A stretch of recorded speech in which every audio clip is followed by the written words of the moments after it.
Hello everyone. In today's lecture, we are going to discuss about the third example of type 2 hypersensitivity reaction, that is the hemolytic disease of newborn.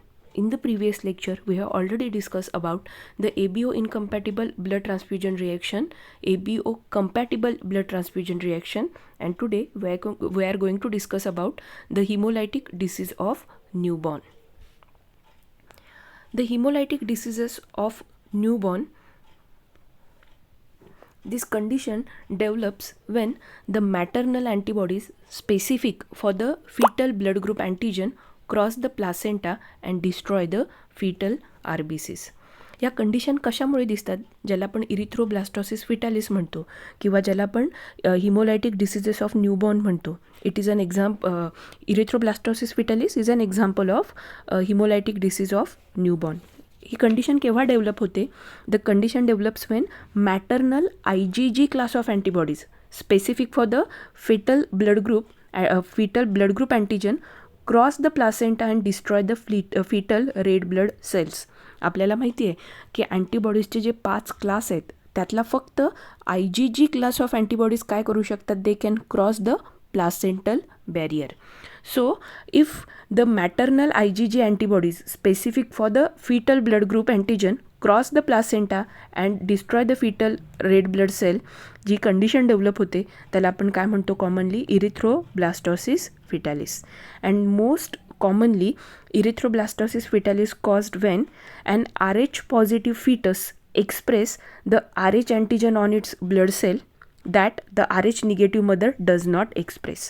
He condition आपल्याला केव्हा बघायला मिळते? खूप commonly समजा जर RH mother काय आहे? RH negative आहे आणि फीटस काय आहे? RH पॉझिटिव्ह असेल तर त्या कंडिशनमध्ये खूप कॉमनली आपल्याला इरिथ्रोब्लास्टोसिस फिटालिस ही डिसीज किंवा ही कंडिशन बघायला मिळते. The condition is seen in cases where the pre-sensitized Rh negative mother mount an immune response against an Rh positive RBC of the fetus.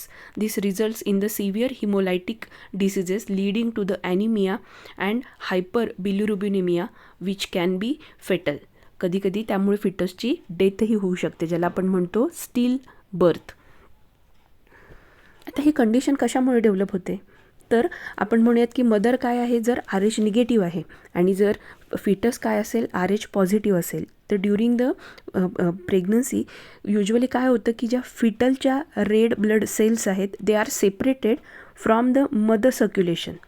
Usually आपण काय म्हणतो की कुठल्याही फिटसच्या ज्या RBCs आहेत त्या डायरेक्टली मदरच्या सर्क्युलेशनमध्ये येत नाहीत, बिकॉज ज्या काही प्लासेंटल सेल्स आहेत किंवा जो काही प्लासेंटा आहे त्या प्लासेंटामध्ये ट्रोपोब्लास्ट सेलची एक लेअर असते, ट्रोपोब्लास्ट लेअर आहे की ज्याच्यामुळे काय होतात की फिटसच्या ज्या काही RBCs आहेत त्या मदरच्या सर्क्युलेशनमध्ये युजली येत नाहीत. आता कंडिशन काय आहे की मदर RH निगेटिव्ह आहे आणि फिटस काय आहे? RH पॉझिटिव्ह आहे. आपण काय म्हटलं? मदर काय आहे? RH निगेटिव्ह आहे आणि फिटस काय आहे? तर फिटस RH पॉझिटिव्ह आहे. During the first pregnancy RH positive फिटसचे कुठल्याच RBCs मदरच्या कॉन्टॅक्टमध्ये येत नाहीत. But at the time of delivery जेव्हा प्लासेंटा युटेराईन वॉलपासून सेपरेट होतो त्यावेळी large number of fetus RBCs enter in to the mother circulation. काय सांगते बघा?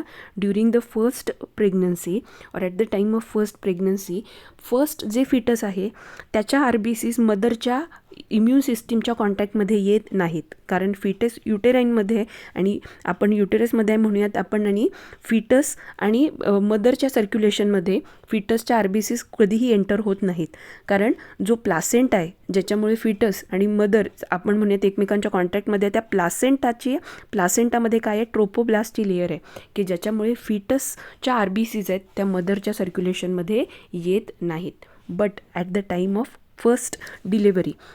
फर्स्ट डिलेव्हरीच्या वेळी युटेराईन वॉलपासून आपण म्हणूयात प्लासेंटा जेव्हा सेपरेट होते त्यावेळी प्लासेंटामध्ये असलेले ज्या की फिटस RBCs आहेत त्या लार्ज नंबरमध्ये कुठे एंटर होतात?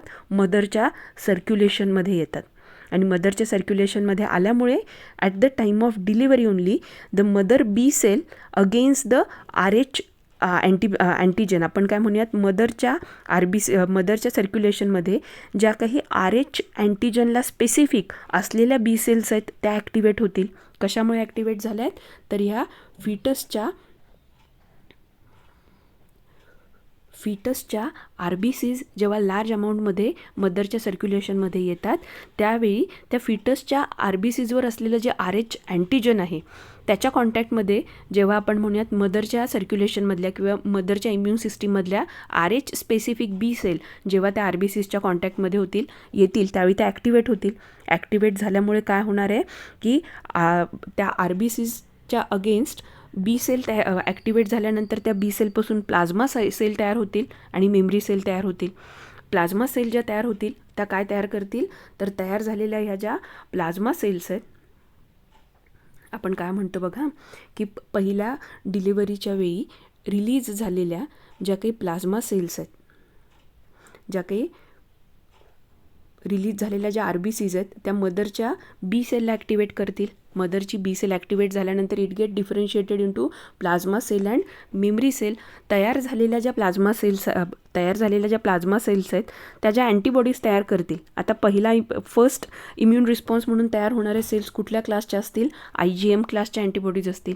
या IgM क्लासच्या अँटीबॉडीज काय करतील? These IgM class of antibodies bind with the fetus RBC आणि फिटसच्या सगळ्या RBCsला मदरच्या सर्क्युलेशनमधून रिमूव्ह करतील. आता मदरमध्ये कंडिशन काय आहे आफ्टर फर्स्ट डिलिव्हरी की तिच्यामध्ये RH अँटीजनच्या अगेन्स्ट मेमरी सेल्स तयार झालेल्या आहेत. तिच्या अगेन्स्ट काय तयार झाल्या आहेत? मेमरी सेल्स तयार झालेल्या आहेत. आता समजा second time subsequently if the RH positive fetus जर आपण म्हणूयात सबसिक्वेंट प्रेग्नन्सीमध्ये परत जर मदर RH निगेटिव्हच आहे जी सेन्सिटाईज झालेली आहे पण तिच्यात जर सेकंड फिटससुद्धा जर काय असेल RH पॉझिटिव्ह असेल तर त्या केसमध्ये काय होणार आहे की during pregnancy if the fetus RBC enter into the mother circulation, जर मदरच्या सर्क्युलेशनमध्ये फिटसच्या RBCs आल्यात तर आता मदरमध्ये काय तयार आहेत? मदरमध्ये ऑलरेडी मेमरी सेल्स तयार आहेत. त्या RBCs डायरेक्टली जाऊन कोणाला ॲक्टिवेट करतील? That RBCs directly activate the mother cell आणि मदर सेल्सला ॲक्टिवेट केल्यामुळे आता मेमरी सेल जेव्हा ॲक्टिवेट होतात आपल्याला माहिती आहे की सेकंड रिस्पॉन्स म्हणून तयार होणाऱ्या ज्या अँटीबॉडीज आहेत त्या मेनली कुठल्या क्लासच्या असतात? तर IgG क्लासच्या अँटीबॉडीज असतात. So as a result of activation of the memory cell plasma cells will get generated and this plasma cell produces the IgG class of antibodies. आणि आपल्याला माहिती आहे IgG class of antibodies can cross the placental barrier. So these IgG class of antibodies then via placenta enter into the fetus and bind with the fetus RBCs. आता condition काय आहे? Second प्रेग्नन्सीच्या वेळी subsequently आपण म्हणूयात की second फिटससुद्धा जर RH positive असेल तर मदरच्या मेमरी सेलने तयार केलेल्या ज्या IgG क्लासच्या अँटीबॉडीज आहेत त्या प्लासेंटल बॅरियर थ्रू किंवा प्लासेंटल बॅरियर क्रॉस करून वाया प्लासेंटा त्या कुठंपर्यंत जातील? फिटसमध्ये जातील आणि फिटसच्या RBCsला बाइंड होतील. आता फिटसमध्ये कंडिशन काय तयार झाली आहे की फिटसमध्ये RBCs आणि अँटीबॉडीजचा कॉम्प्लेक्स तयार झालेला आहे आणि तो जो तयार झालेला कॉम्प्लेक्स आहे तो कॉम्प्लेक्स काय करेल? It causes the lysis of the fetus RBC. त्यामुळे फिटसच्या RBCsचं लार्ज अमाऊंटमध्ये काय होईल? इथं डिस्ट्रक्शन होईल. आता जेव्हा फिटसमध्ये ही कंडिशन कोणामध्ये चालली आहे? आपण म्हणूयात फिटसमध्ये जेव्हा large number of RBCs destruct होतील त्यावेळी फिटसच्या सर्क्युलेशनमध्ये काय होईल? Large amount of haemoglobin will get released in the fetus circulation आणि आपल्याला माहिती आहे that free haemoglobin get converted into a bilirubin. हिमोग्लोबिनचं कन्व्हर्जन कशात होत असतं? बिलिरुबिनमध्ये. आता हे बिलिरुबिन जेव्हा फिटसमध्ये लार्ज अमाऊंटमध्ये तयार होईल त्यावेळी काय होईल? This bilirubin which is develop in the fetus it develop the serious problem like jaundice and brain damage. आता फिटसच्या सर्क्युलेशनमध्ये जे लार्ज अमाऊंटमध्ये तयार झालेलं बिलिरुबिन आहे आपल्याला माहिती आहे बिलिरुबिन कसं आहे? It is a fat soluble molecule त्यामुळे किंवा लिपिड सोल्युबल मॉलिक्यूल आहे त्यामुळे लिपिड सोल्युबल बिलिरुबिन आपण काय म्हणूयात की जर लार्ज अमाऊंटमध्ये तयार झाला तर that lipid soluble bilirubin may accumulate in the brain and causes the brain damage. फिटसच्या ब्रेनमध्ये काय होईल ते ॲक्युमुलेट होईल आणि फिटसमध्ये काय करतं ते ब्रेन डॅमेज कॉज करतं किंवा कधीकधी माइल्ड जॉन्डिसच्या कंडिशन आपण फिटसमध्ये बघू शकतो.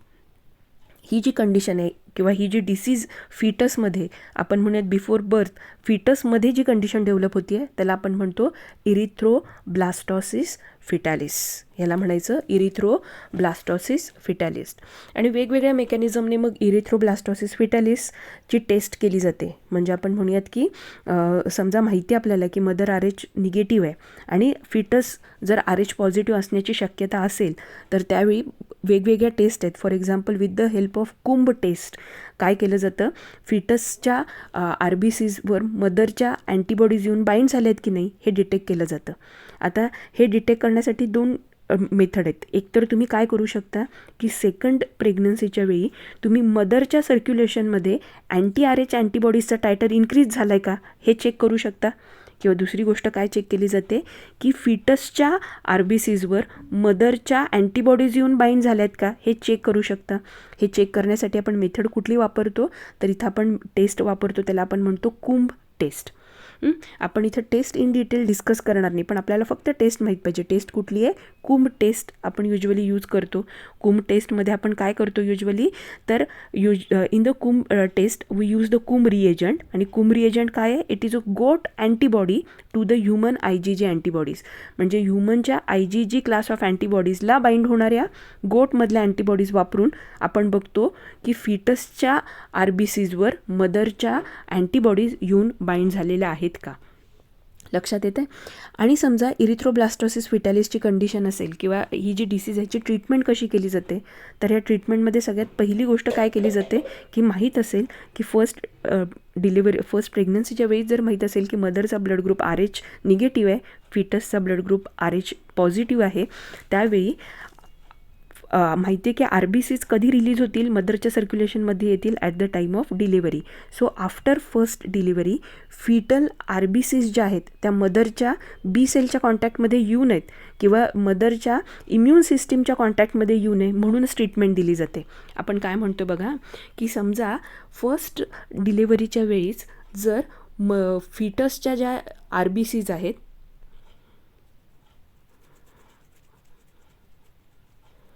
आपण इथं म्हणतो की ह्याची ट्रीटमेंट कशी केली जाते. जर माहीत असेल बिफोर डिलिव्हरी माहीत असेल की फर्स्ट प्रेग्नन्सीमध्ये मदरचा ब्लड ग्रुप RH निगेटिव्ह आहे आणि फिटसचा ब्लड ग्रुप RH पॉझिटिव्ह आहे, तर at the time of delivery ह्या ज्या फिटसच्या आपण म्हणूयात RBCs आहेत त्या जर मदरच्या B सेलच्या कॉन्टॅक्टमध्येच आल्या नाहीत तर मदरमध्ये काय होणार नाहीत, मेमरी सेल डेव्हलप होणार नाहीत. मग हे कसं केलं जातं तर प्रिव्हेन्शन मेजरमध्ये काय केलं जातं तर mother is treated with the RhoGAM at the time of delivery. डिलिव्हरीच्या वेळी काय केलं जातं मदरला रोगमची ट्रीटमेंट दिली जाते. आता हे रोगम म्हणजे काय आहे तर रोगम इज नथिंग बट हे एक ट्रेड नेम आहे की ज्याच्यात काय यूज केलं जातं. रोगम म्हणजे it is a anti RH antibodies आहेत. ह्या रोगम म्हणजे काय आहे तर अँटीबॉडीजच आहेत. कुठल्या अँटीबॉडीज आहेत की ज्या काय करतात, दीज आर RH अँटीबॉडीज. काय करतात हे रोगम की जेव्हा डिलिव्हरीच्या वेळी तुम्ही जर रोगमची ट्रीटमेंट आधीच जर मदरला दिली तर फिटसच्या ज्या काही RBCs मदरच्या सर्क्युलेशनमध्ये येतील त्या RBCsला लगेच हे रोगम जाऊन काय करतं, बाइंड करतं.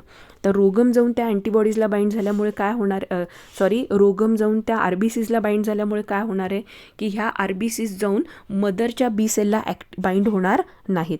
त्या मदर्सच्या B सेलला जाऊन बाइंडच झाल्या नाहीत तर B सेल ॲक्टिवेट होणार नाही आणि B सेलचं मेमरी सेल आणि प्लाझ्मा सेलमध्ये कन्व्हर्जन होणार नाही. आणि त्यामुळे काय होणार आहे की सबसिक्वेंट सेकंड प्रेग्नन्सीच्या वेळी आपण म्हणूयात की B सेल ॲक्टिवेट झालेल्या नसल्यामुळे मेमरी सेल्स नाही आहेत आणि त्यामुळे सेकंड प्रेग्नन्सीच्या वेळी सेकंड जे फिटस असेल ते सुद्धा प्रोटेक्टेड राहील.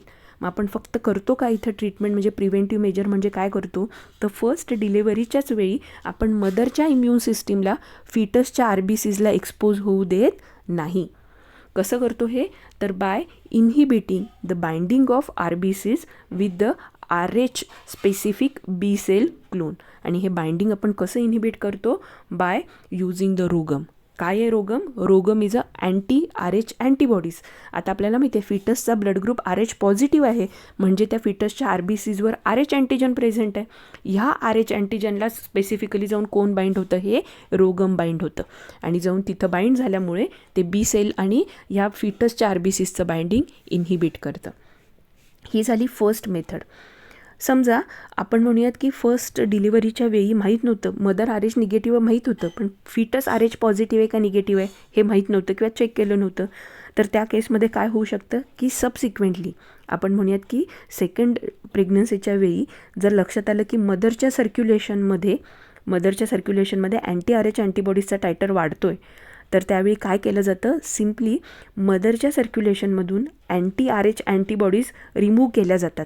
जितक्या अँटी RH अँटीबॉडीज रिमूव्ह केल्या जातील तितक्या कमी प्रमाणात त्या काय होतील? आपण काय म्हणूयात, ह्या ज्या अँटीबॉडीज आहेत ज्या मदरच्या सर्क्युलेशनमध्ये तयार झाल्या आहेत त्या अँटीबॉडीज फिटसच्या सर्क्युलेशनमध्ये जाण्यापासून आपण इनहिबिट करू शकतो. कसं केलं जातं?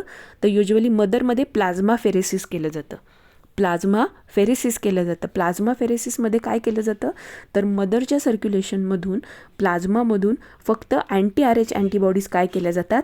सेपरेट केल्या जातात. त्या प्रोसेसला म्हटलं जातं प्लाझ्मा फेरेसिस. ब्लड सेपरेट केलं जातं, ब्लडमधून प्लाझ्मा सेपरेट केलं जातं आणि प्लाझ्मामधून फक्त अँटी RH अँटीबॉडी सेपरेट करून परत तो प्लाझ्मा काय केला जातो?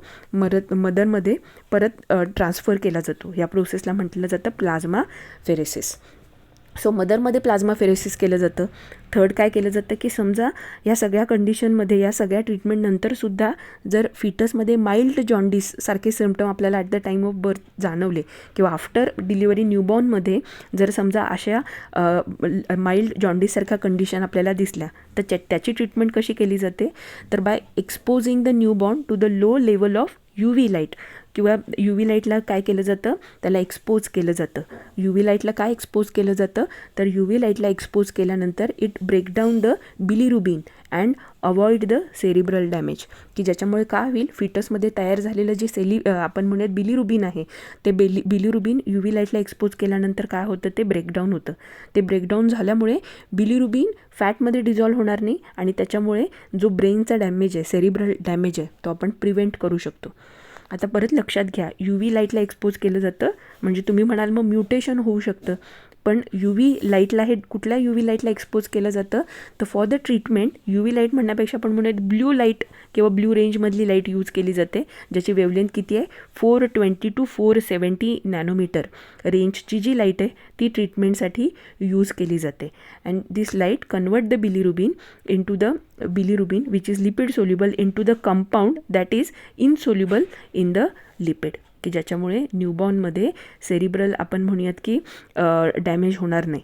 आणि मग हे जे आपण म्हणूयात ब्रेकडाऊन केलेलं बिलिरुबिन आहे इट इज एक्सक्रीटेड वाया युरिन अँड स्टूल. ह्या सगळ्या मेकॅनिझमने आपण काय करू शकतो? एरिथ्रोब्लास्टोसिस सारखी जर डिसीज होऊ नये ह्याच्यासाठी पहिल्यांदा आपण प्रिव्हेन्शन बघितलं. प्रिव्हेन्शन काय केलं? तर आफ्टर फर्स्ट प्रेग्नन्सी मदरमध्ये इम्युन सिस्टीम ॲक्टिवेट होणारच नाही म्हणून आपण रोगमची ट्रीटमेंट दिली. समजा एवढं करूनही समजा आपल्याला लक्षात आलं फर्स्ट प्रेग्नन्सीच्या वेळी नव्हतं लक्षात आलं, पण सेकंड प्रेग्नन्सीच्या वेळी जर लक्षात आलं की मदरच्या सर्क्युलेशनमध्ये अँटी RH अँटीबॉडीज आहेत, तर प्लाझ्मा फेरेसिसने मदरच्या सर्क्युलेशनमधून त्या अँटीबॉडीज रिमूव्ह केल्या जातात. आणि थर्ड एक्झाम्पल आहे आपण म्हणूयात की समजा एवढं करूनही आपल्याला लक्षात आलं की at the time of the birth फिटसच्या मध्ये काय आहे? माइल्ड जॉन्डिससारखे सिम्पटम्स आहेत, तर त्यावेळी काय केलं जातं? फिटसच्या ज्या काही फिटसला मध्ये जर समजा आपण म्हणूयात न्यूबॉर्नमध्ये जर आपल्याला लक्षात आलं की माइल्ड जॉन्डिससारख्या काही कंडिशन आहेत, तर त्या न्यूबॉर्नला काय केलं जातं? 420 to 470 नॅनोमीटरच्या लाईटला एक्सपोज केलं जातं, की ज्याच्यामुळे त्याच्यात तयार झालेलं जे बिलिरुबिन आहे की ज्याच्यामुळे आपल्याला माइल्ड जॉन्डिसच्या कंडिशन दिसत आहेत, त्या बिलिरुबिनचं ब्रेकडाऊन वॉटर सोल्युबल कंपाऊंडमध्ये केलं जातं, की जे इझिली युरिन अँड स्टूल वाया एक्सक्रीट केले जातील. सो या मेकॅनिझमने हिमोलायटिक डिसीज ऑफ न्यूबॉर्न ट्रीट केल्या जातात. कोणामध्ये ह्या डिसीज दिसतात? मग आपण आजच्या लेक्चरमध्ये काय काय बघितलं की इरिथ्रोब्लास्टोसिस फिटालिस किंवा हिमोलायटिक डिसीजेस ऑफ न्यूबॉर्न मध्ये काय काय येतं, मेनली ह्या कशामुळे कॉज होतात आणि त्याची ट्रीटमेंट किंवा प्रिव्हेंटिव्ह मेजर्स म्हणून आपण कोणते कोणते प्रिकॉशन्स घेऊ शकतो किंवा कोणत्या कोणत्या रिएजंट आपण यूज करतो हे आपण इथं डिस्कस केलेलं आहे. थँक्यू.